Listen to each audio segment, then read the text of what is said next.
É o amor que fará a diferença no meu discurso antidrogas. Quando eu falo amor, repito, não é passar pano, não. Que tem um amor assim, tudo é amor, tudo é bonitinho, não pode condenar nada. Não é isso que eu tô falando. Tá claro, né? Claro. Temos que denunciar o erro.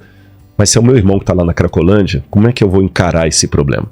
Então, se eu entender que Deus tem a sua igreja visível e a sua igreja invisível. A invisível é formada por filhos de todos os lugares. Se eu entender que é o corpo de Cristo, mesmo não sendo católico, um escândalo de um padre vai me doer. Que é o meu irmão. Se um padre aí for pego com... Não vou falar a palavra aqui pro YouTube não censurar. Com algum desvio que vocês sabem crime, qual, né? Com um crime desse que ficaram muito famosos aí. Se eu pensar, puxa, que pena, que mancha para o nome de Cristo, eu vou fazer aquela denúncia de uma maneira. Mas quando eu não interpreto aquele padre como meu irmão, esses padres tudo vagabundo mesmo, para mim padre não presta. E assim por diante. Você tá entendendo? Se for um pastor batista, metodista, presbiteriano, como é que eu denuncio os erros, o opróbrio ao povo de Deus? Então, com esse espírito que eu entendo isso aqui, com o espírito com o qual Jesus denunciava os fariseus. Jesus tinha um embargo na voz. Ele não falou assim, fariseu, não. Jesus amava os fariseus. E é nesse espírito aqui de amor pelo meu semelhante que eu tenho que falar da apostasia. Aí você vai aqui para Tessalonicenses capítulo 1, versículo 6 em diante, diz assim, quando Paulo fala da volta de Jesus, ele fala, porque o mistério da iniquidade já opera, e aguarda somente que seja afastado aquele que agora o detém. Porque ele fala que a volta de Jesus, ele fala aqui, capítulo 2, versículo 3. Ninguém de nenhum modo os engane, porque isto, a volta de Jesus, não acontecerá sem que primeiro venha a apostasia e seja revelado o homem da iniquidade, o filho da perdição. Apostasia, eu falei dessa palavra lá atrás, a ruptura. Então, Paulo falou disso e João entendeu lá que haveria uma grande apostasia no meio do povo de Deus. Por isso que João se admirou com grande espanto. A mulher e a besta estavam juntas. Agora voltamos a Apocalipse 13 e você entende por que agora a briga é contra o que sobrou do povo de Deus, que a maior parte do povo de Deus se tornou Laodiceia. E quando João vê isso aqui, ele vê Aí alguém vai perguntar, e quem que é essa besta? Quem que é esse anticristo? Bom, tem várias opiniões sobre anticristo. Lembra daquele... Você que é... A gente consegue mais uma meia horinha aqui para fechar isso aqui? Só para não... Você você também faz cartoon, né? Sim, quadrinhos. Quadrinhos. Qual era o nome? Não sei se você vai saber de qual, porque agora eu tô tentando lembrar. Aquele que fazia o Zé Apocalipse. Ixi. Você não vai saber? Não sei. Chamava Zé Apocalipse. Tinha uma tirinha, mas nem adianta procurar a tirinha, não, porque ia ser difícil. Mas o nome Zé Apocalipse de repente aparece aí na internet. Não era o... Era um desses cartoons de sábado, de jornal. E ele tinha o Zé Apocalipse, e toda hora tinha o Zé Apocalipse. E tem uma tirinha que tem assim, o Zé Apocalipse, e ele aparece assim, Saddam Hussein, a besta do Apocalipse, Saddam Hussein, a besta do Apocalipse. Aí um camarada no outro quadrinho perguntando pra ele assim, mas eu não entendi, no mês passado você dizia que era Ronald Reagan. Aí no terceiro fala assim, não é porque eu tô com a versão revista e atualizada, né? Então quer dizer... Sempre atualizava. Eu tenho que cuidar que o Apocalipse não possa ser interpretado a partir de manchete de jornal. Tá. Porque se eu ficar com a manchete de jornal na mão, qualquer coisa que eu interpreto como a besta do Apocalipse. Eu posso falar que é o Macron, posso falar que é Trump, eu posso falar que é Elon Musk, qualquer um é a besta do Apocalipse. Teve um autor dos anos 60 que dizia que a besta do Apocalipse era a televisão. Que as TVs antigas tinham aquelas duas anteninhas e fala que ela tinha 2 chifres, sabe? O que seria a besta do Apocalipse? Bom, os primeiros pais da igreja, os primeiros cristãos ali depois do período apostólico, sempre interpretaram a besta do Apocalipse como sendo algo relacionado a Roma, ao Império Romano, que era o opressor da igreja naquela época, que era o que oprimia a igreja.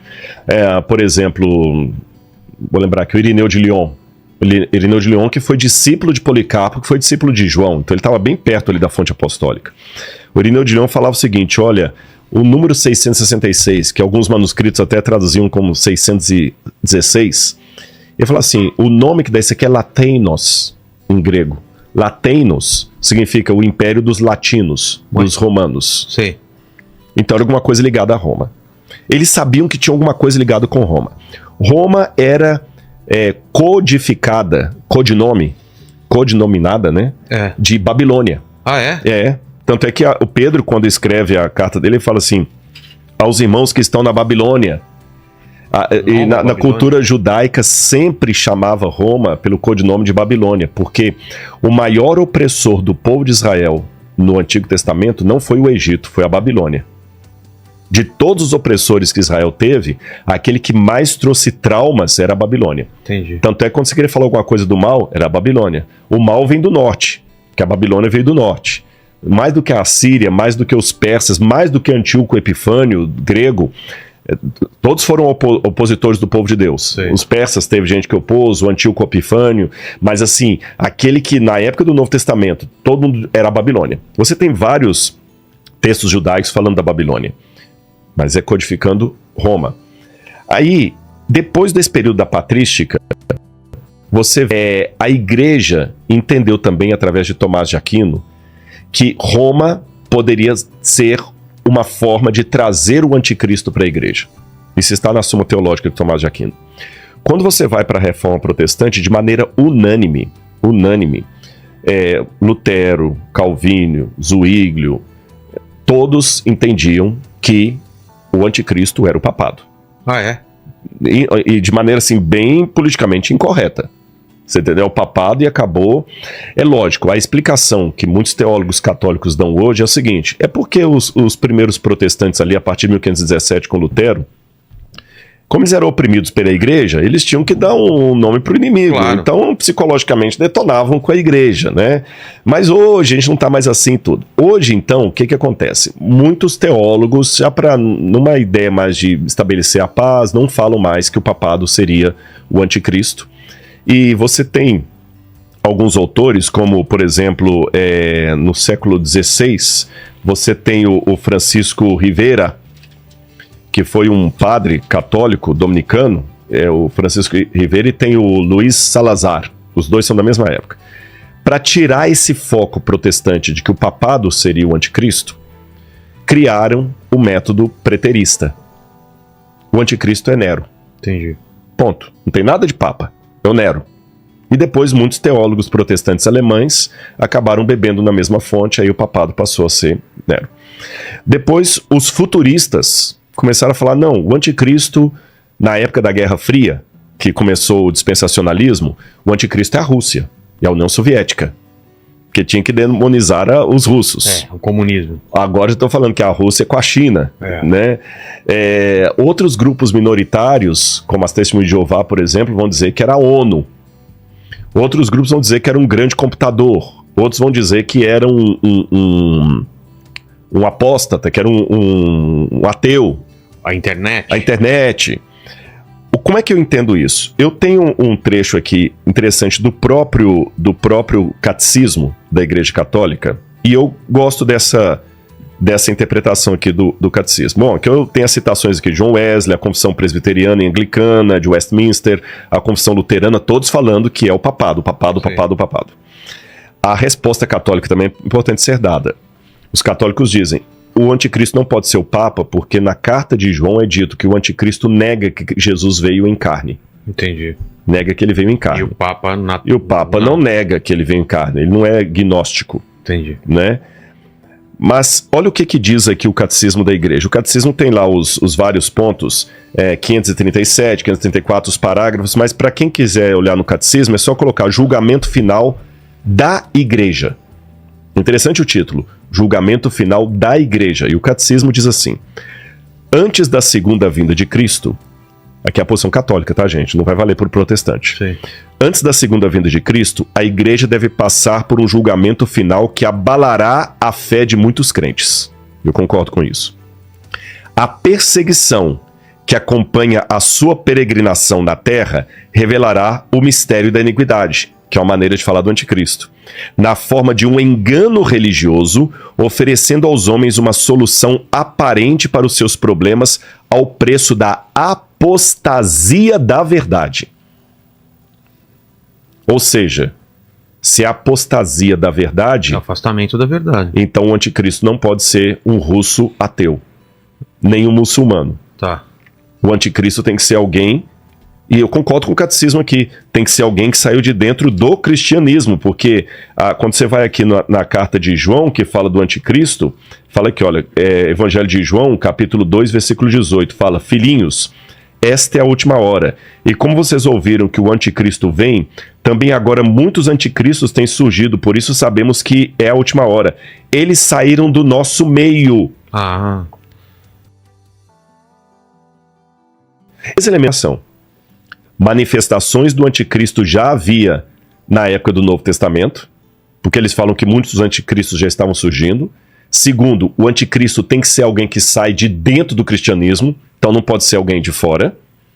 E terceiro, esses anticristos da época de João eram um modelo daquele grande filho da iniquidade que ainda viria, que Paulo falou, que ainda não surgiu, mas virá, antes da vinda de Cristo. Porque fala que quando ele surgir, Paulo fala, o Senhor o destruirá.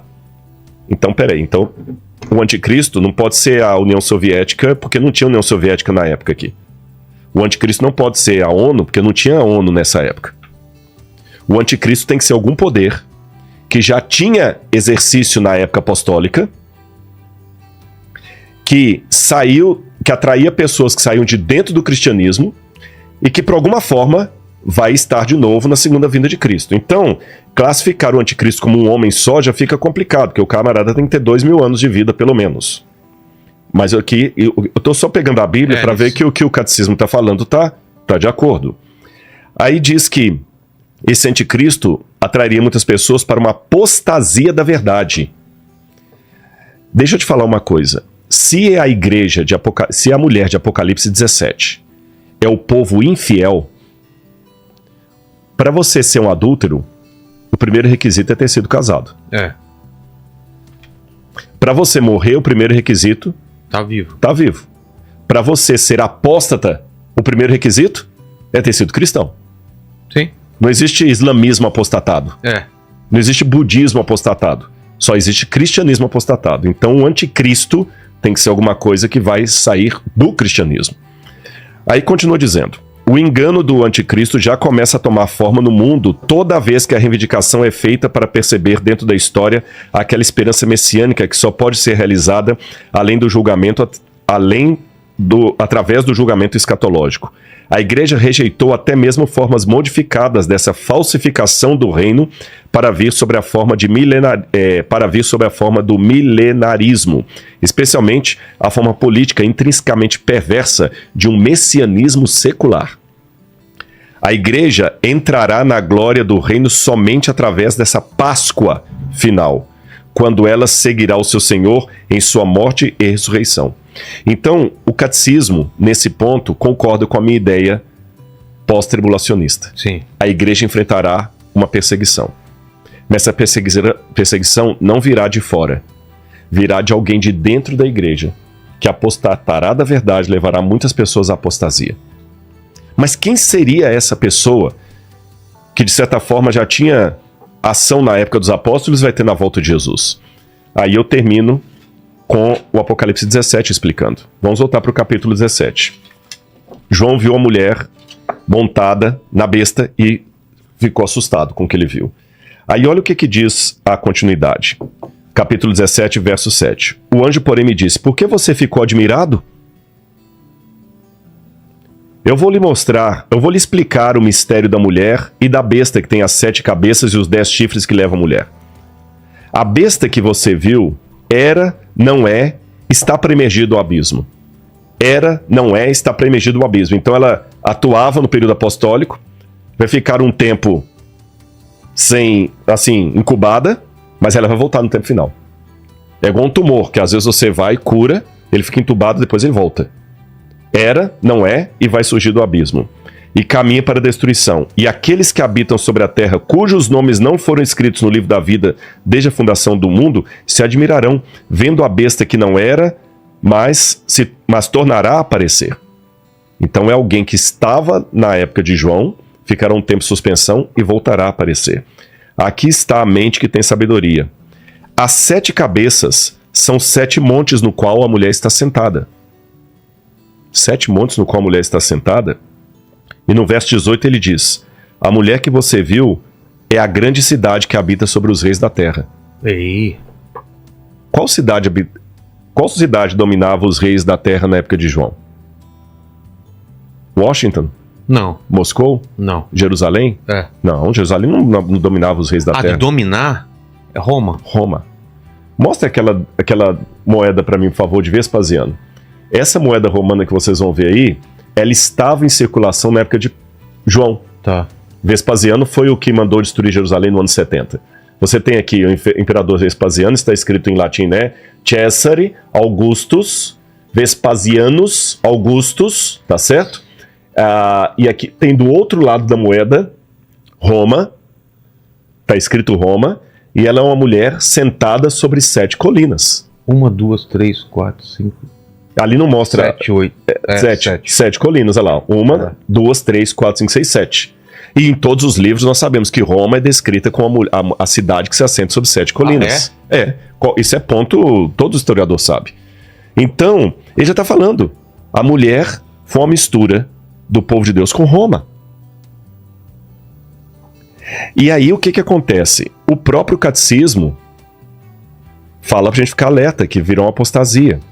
Então, por que não entender que, de alguma maneira, o mesmo poder romano que durante a Idade Média e início da Idade Moderna sancionou tantas perseguições com reis, com Inquisição Espanhola, Santo Ofício, tantas coisas erradas que foram feitas, não pode ser justamente a consubstanciação histórica disso que João viu. Repito, não é detonar com a Igreja Católica. Lembra que eu falei? É entender que teve coisas erradas feitas em nome de Jesus que me dá muita tristeza. E tinha muita gente sincera na Igreja Católica. Por exemplos, eu posso dar da minha vida particular. Eu tive padres que, quando eu ficava no mosteiro com eles, eu lembro uma vez que eu cheguei aqui no Ipiranga lá e os padres me recebiam ali. E um belo dia eu esquentava minha comida lá e depois ia pra sala assistir o Fantástico com os padres. Aí um dia o padre chegou lá e falou: Rodrigo, desculpa, padre Dionísio. Desculpa, tomou o prato da minha mão que eu tinha esquentado. Me perdoa, Rodrigo, me perdoa. Eu falei: o que foi? Ele pediu um perdão e tomou o prato da minha mão. A gente esqueceu que você vinha hoje e a cozinheira colocou toicinho no feijão. Nos perdoe. Eu vou fazer um omelete pra você. Poxa, esse homem honrou minha fé. Ele não tem problema com carne de porco. Eu que não como carne de porco. Eu vou falar que esse padre não é de Jesus? Poxa. Eu vejo uma vida de Madre Teresa de Calcutá, Irmã Dulce, para falar aqui do Brasil. Essas mulheres não andavam com Jesus? Ai de mim, quem sou eu? E os crimes que houve dentro da Igreja Católica? Também houve crimes dentro do mundo protestante, dentro da Igreja Adventista. Eu tenho que lamentar isso e ver que o Apocalipse previu que essa união aconteceria. E quer ver mais onde é que a união aconteceria? João entendeu mais uma coisa, e aqui eu já estou indo para o final aqui, para a gente partir para o epílogo do Apocalipse. João, como judeu, ele sabia que no passado, quando o povo de Israel quebrava a aliança com Deus, eles seguiam através de ídolos. E quer que eu apresente para você qual que era a deusa que mais atraiu o povo de Israel? Qual? Essa aqui, ó. Aquele do museu lá do NASP. Isso aqui é uma cena do museu do NASP. Você viu então que aqui, olha, o que o Apocalipse viu, eu mostrei na arqueologia, a mulher que se assenta sobre, né? 7. Essa é uma estatueta que está no museu do NASP. É uma divindade, o nome dela é Ashera, que nas bíblias em português eles traduzem como Azera. E que tem uma teoria que seria a mulher de Deus, não é? Exatamente. Eu vi... Por quê? Por quê? Foi numa época de apostasia que o povo de Israel quebrou a aliança, porque para eles, veja bem, Deus era o oposto do Deus que todo mundo queria ser. Porque Deus era solteirão. Todo mundo queria ser um homem com muitas mulheres e muitos filhos. Os reis tinham muitas mulheres, quanto mais mulheres e filhos, mais poder. Deus solteirão. No Novo Testamento nós vamos entender Jesus como filho de Deus, mas eles não tinham essa luz no Antigo Testamento tão clara. Um solteirão sem filho. Não, vamos arrumar uma mulher para Deus aí. Arrumaram a Ashera. Da onde e veio na isso? apostasia. A Áshera era uma deusa pagã. As origens dela ainda são dúbias. Alguns pensam que ela pode ter vindo de Ugarit, porque nós temos muita informação de Ugarit, mas outros pensam que ela pode ter vindo da Fenícia. Sim. A Áshera era adorada em vários povos de várias maneiras. Essa imagem que está aí, coloca de novo, por favor, é uma imagem clássica, porque a Áshera está aí, ela está com a cabeça como se fosse de um pássaro, e ela é uma prostituta montada numa besta. Ah, Ela é uma prostituta montada numa besta. Tanto é que num culto de Ugarit, nós temos um hino que fala o seguinte: entra a grande Áshera e todos os reis se embriagam com o vinho da sua devassidão. nossa. É o mesmo texto de Apocalipse 17. E essa Áshera, que era adorada em vários povos, foi o que fez Deus tirar do povo. Ela inclusive era parente de Baal, tá? Entendi. Deus tirou do povo a proteção, a Babilônia veio e destruiu Jerusalém. E Jeremias fala muito contra o culto às Áshera, que eram árvores às vezes. E olha que interessante, João, quando viu essa mulher montada na besta, lembrou da Áshera. O que João entendeu? Assim como o povo de Israel quebrou a aliança no passado e sofreu consequências disso, o povo cristão quebrará a aliança no futuro. A grande apostasia. Áshera vai voltar. Só que de que forma? Através da cidade que domina o povo inteiro. É alguma coisa relacionada com Roma. E olha que interessante, essa Áshera foi adorada por vários povos. E tem mais uma pista no Apocalipse. Aqui fala o seguinte, olha. Apocalipse capítulo 17, versículo 15. O anjo me disse: as águas que você viu onde a prostituta está sentada são povos, nações. Então ela estava montada no animal e sentada sobre águas. Áshera era adorada por vários povos e cada povo dava um nome diferente para ela.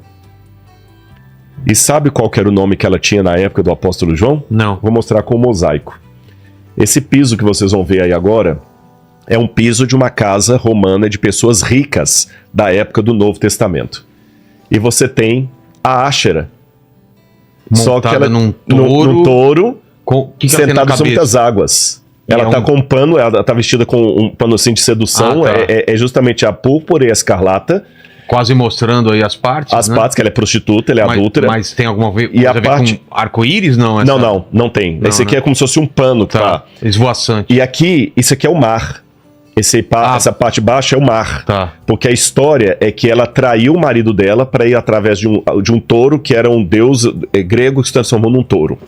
Então ela adultera, abandona o marido para seguir através de um touro. E esse touro cavalga sobre as águas do mar. Entendi. E ela é descrita como a mulher montada sobre uma besta e assentada sobre muitas águas. E sabe qual que é o nome que ela tem nessa época? Não. Europa. Europa. Aí que é a origem do nome Europa. Nossa. Então, quem vivia na época de João, que leu o Apocalipse, Será que a Europa vem disso mesmo? vem disso, pode pesquisar, pode dar uma bugada. Caramba. Então, quem estava na época de João, usando aquelas moedas de Vespasiano, e escutando isso aqui, o que ele entendeu? O povo de Deus, cristão, vai quebrar a aliança no futuro, Certo. como os judeus quebraram a aliança no passado. Foram- Assim como o foram profeta subjugados, chamou Jerusalém de prostituta, o povo de Deus vai se prostituir se unindo com Roma. Isso vai trazer um grande custo. E, de fato, os próprios teólogos católicos admitem que na união da igreja cristã com Roma, quando ela se tornou católica apostólica romana, Com Constantino?